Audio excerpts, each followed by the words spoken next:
Hello everyone, welcome to our channel Beyond Stocks. In this video, we are going to cover ICICI US Blue Chip Equity Fund Review. So this is again one of the fund that invest in US companies, and we have covered a lot of other funds also from India that invest in US equities. And you will find the links to like all those videos in the description and also in the comment section here. And also do not forget to like and subscribe to our channel so that it can help us grow here, and also it keeps motivating us. So first we will look at the fund details of this ICICI Blue Chip US equity fund.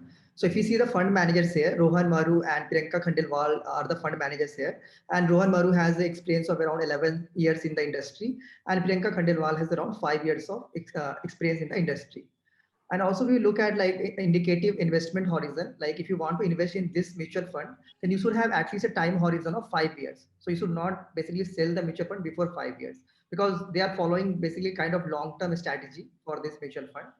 And also like this is a kind of old mutual fund. Like this mutual fund started in on 6 July 2012. So it has already it is already 8 years old now. Now let's look at two important parameters which are very important for all the mutual funds. So first one is the exit load. So if you see the exit load here, so it's like up to 1 month. If you sell this mutual fund just before 1 month, then there is an exit load of 1%. But if you sell it after 1 month, there is no exit load here. And another important parameter for any mutual fund is total expense ratio. So if you see here, like there are two types of expense ratio. One is direct expense ratio and one is the regular one. So direct expense ratio will always be lower in all the mutual funds. So here it's 1.57%. And if you see the regular, or that is also called other expense ratio, that is 2.52%. So if you see the expense ratio here is quite high if you compare to other mutual funds, like all the index, if you compare to other index mutual funds that we have covered, like Motilal Oswal Nasdaq 100 or Motilal Oswal S&P 500. Here the expense ratio is a bit, very higher, compared to them. And also, if you want to purchase any mutual fund, always go for direct plan. Do not go for regular one, because in regular one, always the expense ratio is very high, and that will eat into your returns eventually. So let us see the top 10 stock holdings in this particular mutual funds portfolio. So here we see the highest holding is from Bank of America Corporation, that is around 3.04%. And there are various companies which are known to us, which we might have heard about in our day-to-day lives, like Philip Morris, Intel. We've heard Merck, Boeing. So these are some known companies which are very known in Indian markets as well. So there are other American companies which are not very known, but they are famous American companies over there, like Constellation Brands, Charles, Raytheon, US Bancorp. So these particular companies hold between 2 to 3% band of holdings in this particular fund. So just for reference, these are the exact number of companies with their holdings in these funds sector wise. So if you see from starting, aerospace and defense hold something around 4 to 5 companies, and each company has a certain percentage. Just as that, we have auto, banks, consumer, finance. So every sector has certain companies which you can go through if you want to. Move forward to top 10 sectors of holdings in this particular fund. The highest sector which contributes to this fund is consumer non-durables, that is 16.39%. And secondly, aerospace and defense also holds a quite a lot of percentage in this share. Then comes pharmaceutical, software, and retail.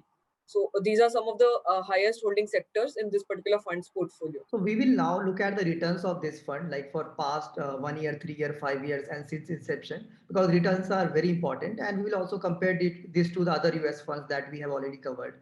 So if you see this scheme, so this is basically benchmarking its returns with S&P 500. This is the benchmark. And we have also covered Motilal Oswal S&P 500 index fund also. So if you see this scheme returns versus the S&P 500 returns, if you see in the 1 year time frame, S&P is higher. Even in 3 years, if you see S&P is higher. So in each of the time frame for 5 years, 3 years, 1 year, or since inception, if you see S&P 500 is, it is very close. I'm not saying that S&P is like very higher than the returns of this fund, but it is very close. And in each of this time frame, it's a bit higher than that, and it has not been able to beat the benchmark itself in these years. I'm not telling the returns are bad. The returns are good. 19% return in 1 year, or 3 years is again 18.59, 5 years is 15, and since inception is 17%. So returns are high, but they are not able to beat the benchmark, like S&P benchmark itself. Of course, if you compare to Nifty 50 index, of course, they are easily able to beat it. See the returns. In 1 year, Nifty is around 8.74 and this theme is 19. Again, in every time frame you can compare to Nifty, it has beaten Nifty very easily, I will.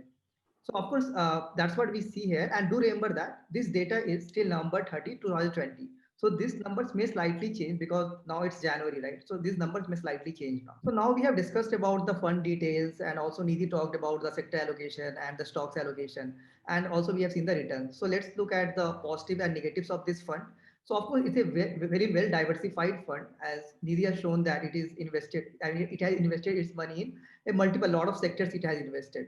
And it's also an old fund, that's it's like 8-year old fund. So like it has given good returns if you see in 8-year time frame. So of course we see that the returns are better than Nifty 50 in all the time frame, but the expense ratio that we see here like 1.57, that they are charging basically to you like 1.57% of commission for every transaction you do with them. So that's quite high, I think, because we have seen for index funds it was close to 0.5%.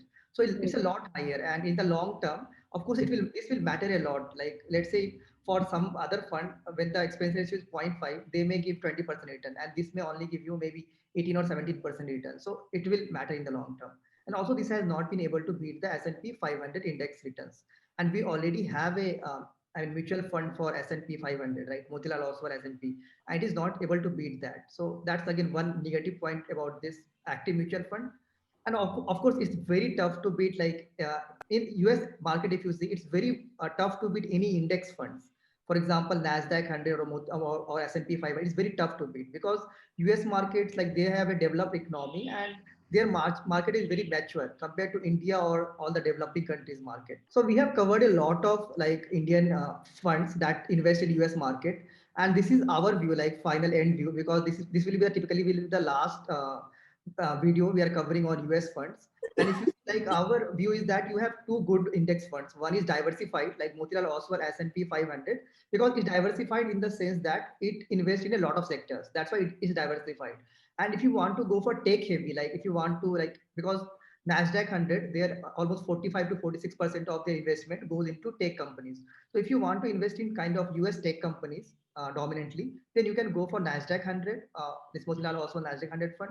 But if you want a well diversified kind of portfolio, then it's better to go for Motilal Oswal S&P 500 fund.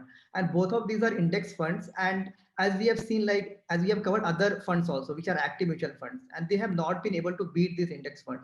So that's what is our main reason here. And also the expense ratio in index funds is low. That also helps in like more returns in the long term. So as Shivam mentioned, so this is our view that we would be preferring S&P 500 over ICICI Prudential US Blue Chip. So let us know your view as well on this particular fund. Also, we have covered around 4 to 5 US blue chip funds which were there in the Indian market. If we are missing out on any fund, do let us know in the comment box. We would be glad to complete that fund video as well. Also, we would love to know in which particular fund are you invested in and why, of course. And so if you like the content, do not forget to like, subscribe, and share it with your friends and family. Thank you.